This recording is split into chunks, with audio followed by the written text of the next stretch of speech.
Mwese aho muherereye ku mpande enye z'isi mukunda kandi mugakurikira Mizipa Oreli TV muri isaha y'agaciro, ndabasuhuje kandi nongeye kubaha ikaze mu biganiro byacu. Uyu munsi tugiye kuganira ku isomo rifite umutwe uvuga ngo imibereho idasanzwe cyangwa se imibereho yihariye. Umuntu ashobora kwibaza ngo imibereho idasanzwe cyangwa se imibereho yihariye ni iyihe? Hatinze, imibereho idasanzwe muri iri somo ni ubuzima umuntu yisangamo bitewe n'ibyo abonye, ibyo yumvise, cyangwa ibimubayeho bimutunguye, cyangwa ibintu bimumazeho igihe, noneho ubushobozi bwe bwa kamere bukananirwa kwakira ibyo bintu, bigatera impinduka idasanzwe mu mibereho ye. Imibereho idasanzwe muri iri somo ni imibereho umuntu yisangamo bitewe n'ibyo yumvise, bitewe n'ibyo abonye, cyangwa se ibimubayeho bimutunguye, cyangwa se n'ibindi bimumazeho igihe, noneho ubushobozi bwe bwa kamere bukananirwa kwakira ibyo bintu, hakabaho impinduka idasanzwe mu mibereho ye. Iyo niyo mibereho idasanzwe cyangwa se imibereho yihariye. Dushobora gutanga wenda ingero. Ibyo yumvise bishobora kuba ari inkuru mbi.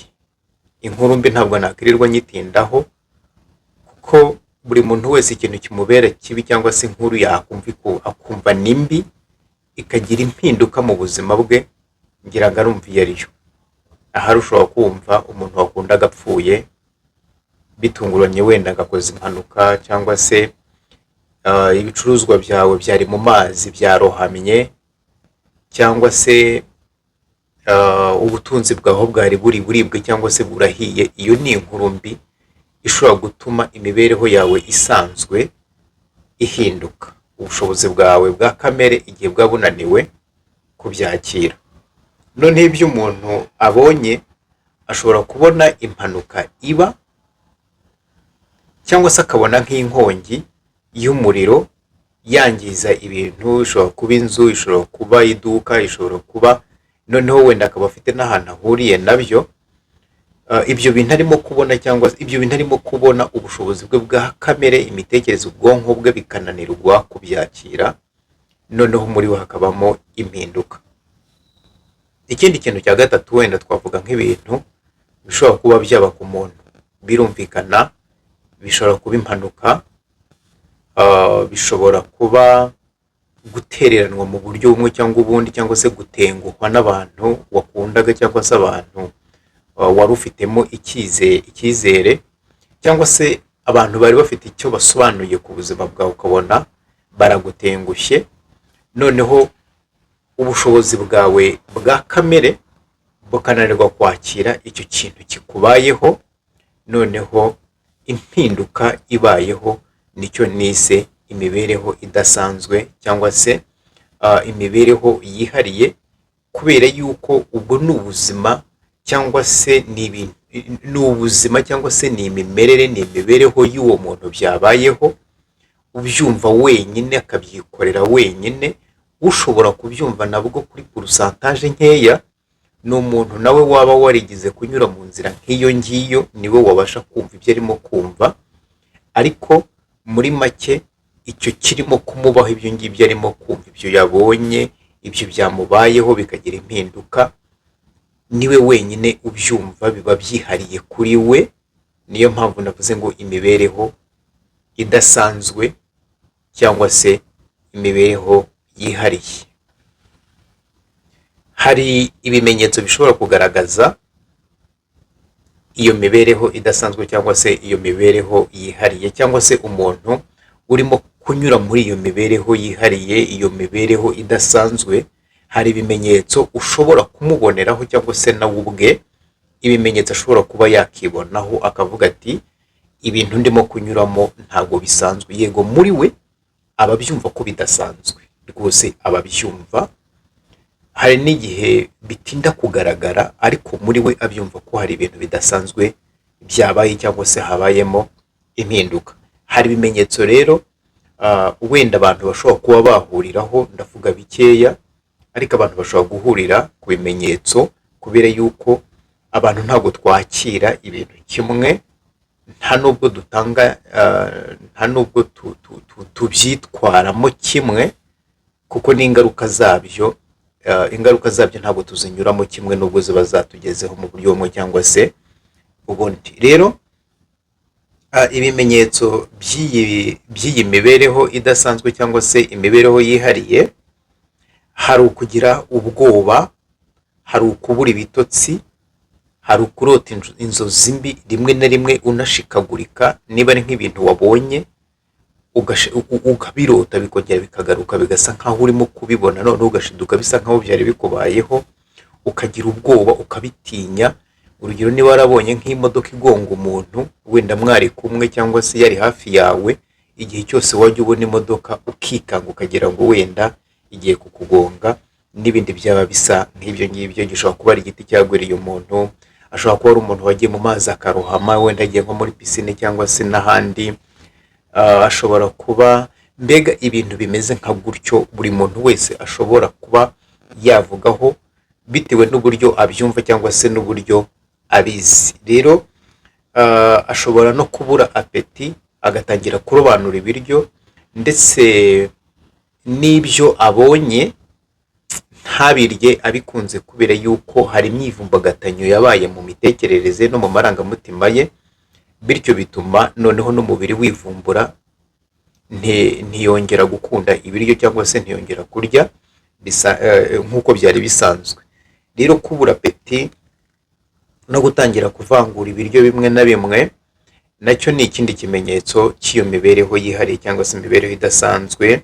Hakaba gutakaza icyizere mu bantu, niba ari igihe wenda abantu bari bafite icyo basobanuye ku buzima bwawe bagutengushye, abo wizeraga bagutengushye, birumvikana yuko kongera kwizera umuntu ku rwego runaka biragorana. Hari noneho no kubaho ucecetse, ukigunga, cyangwa se ukagira umutwe udakira, guhorana umutwe udakira, ukanywa ibinini ukumva umutwe ntukira, ukanywa amazi ntukira. Ubundi mu buryo busanzwe umutwe iyo unyweye amazi ukayanywa gakeya ukayajundika, yamara kwivanga n'amatembabuzi yo mu kanwa ukayamira, byoroshya iyi mitsi, noneho bigatuma umutwe ukira vuba iyo ari nk'umutwe wa stress, agastress wari ugize, cyangwa se umutwe udakabije. Ariko noneho iyo habayeho iyi mpinduka, hari igihe noneho uyu mutwe uba umutwe udakira, ukanywa amazi ntukire, ukanywa ibinini ntukire. Nacyo ni ikimenyetso cy'iyo mibereho idasanzwe. Noneho hakabaho no kuba wagira imyivumbagatanyo mu gifu, ugatangira igifu kigatangira kurekura cyangwa se kigatangira kwakira amaside kikakurya. Iyo ni impinduka iba yabaye. Hari n'ibindi bimenyetso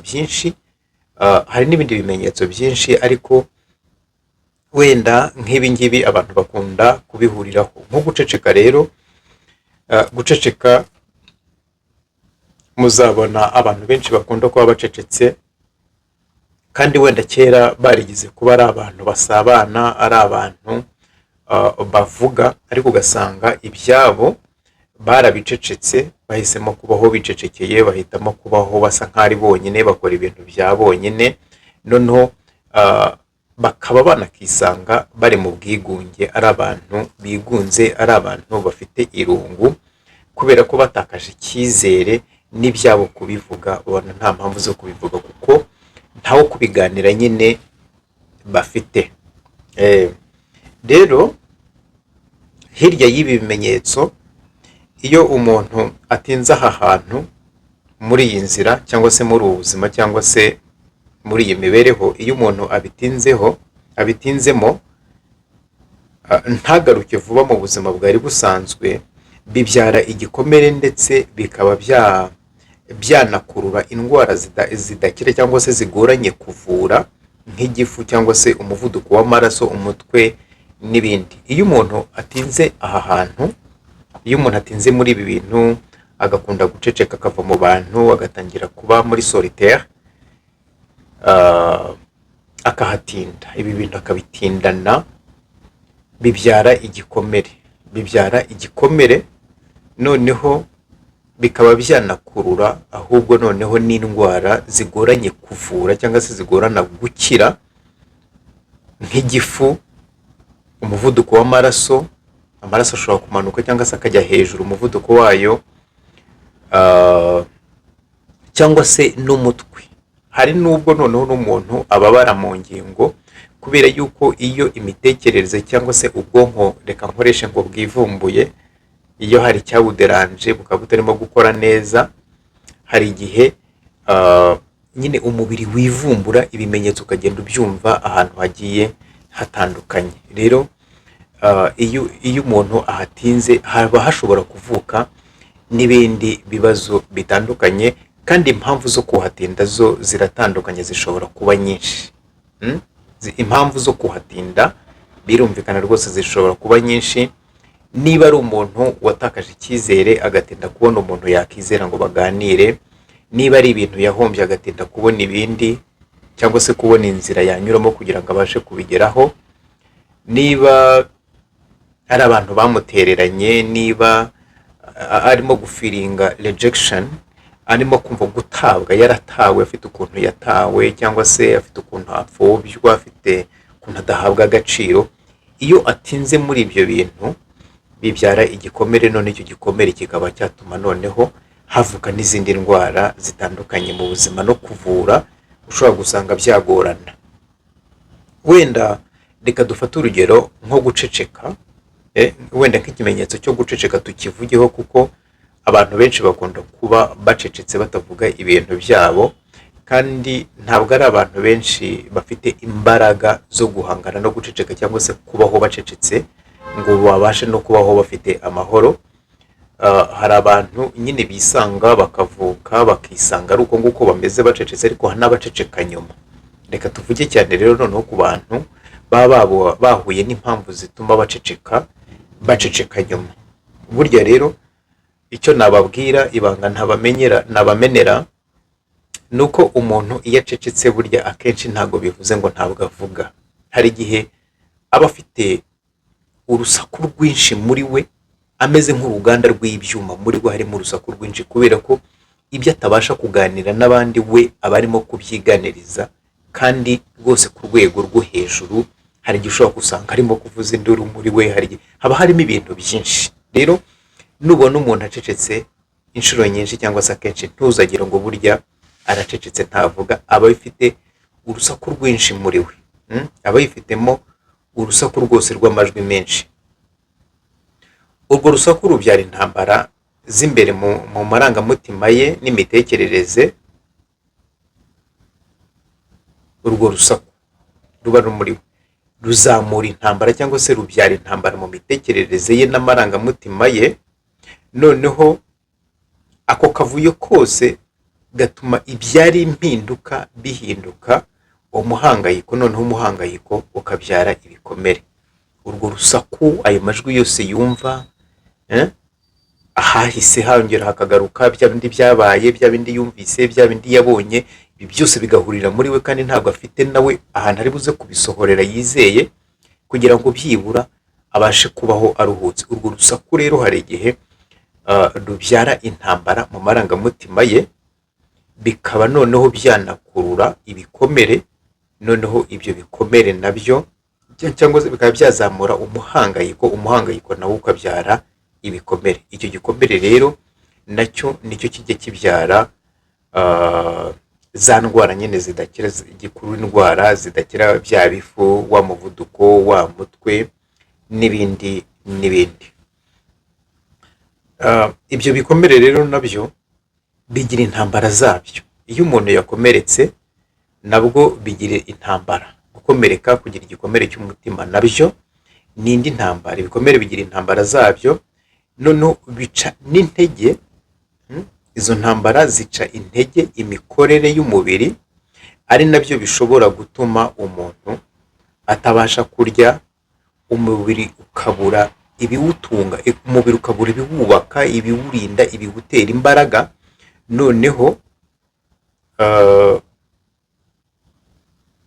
hakabaho n'impinduka mu rugendo rw'amaraso mu mubiri. Ni ukuvuga ngo izo ntambara zakuruwe n'ibyo bikomere ziragenda zigaca intege ubudahangarwa bw'umubiri, imitekerereze, amarangamutima. Noneho nk'igihe umubiri utarimo kurya, utabasha kurya, wenda wabuze apeti, ntabwo urya ibyubaka umubiri, ibiwurinda, ibiwutera imbaraga, hahita habaho n'imyivumbagatanyo noneho mu rugendo rw'amaraso mu mubiri, akaba aricyo cya kindi gishobora kuba cyakurura umuvuduko w'amaraso uri hasi cyangwa se uri hejuru, bitewe n'uko igihe umubiri utariye, utabonye ibiwutera imbaraga, ibiwurinda, nk'uko namaze kubivuga, wo ubwawo urirya. Reka nkoreshe ngo urirya, urikamura, noneho bya bindi bishobora gutuma umubiri ugira imbaraga n'amaraso agatembera neza, bigatuma bikagabanuka, noneho umuntu akagira ikibazo wenda cy'umuvuduko w'amaraso. Reka nkoreshe ngo umuvuduko w'amaraso.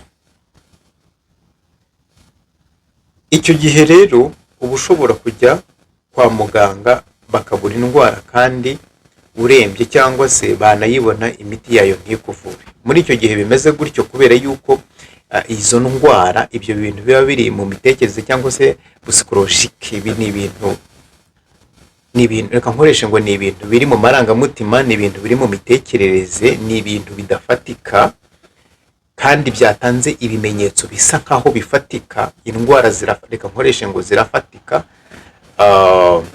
Kuba umuntu yabuze apeti ni ibintu bifatika, kuba ahorana ubwoba navuga ngo birafatika kuko biragaragara. Wabibona ko umuntu afite ubwoba yakikanga, ukabibona ko hari ikibazo afite.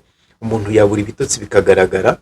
Ariko impamvu ziba zirimo kubitera inyuma iriya, hari igihe ntabwo wazivuza imiti.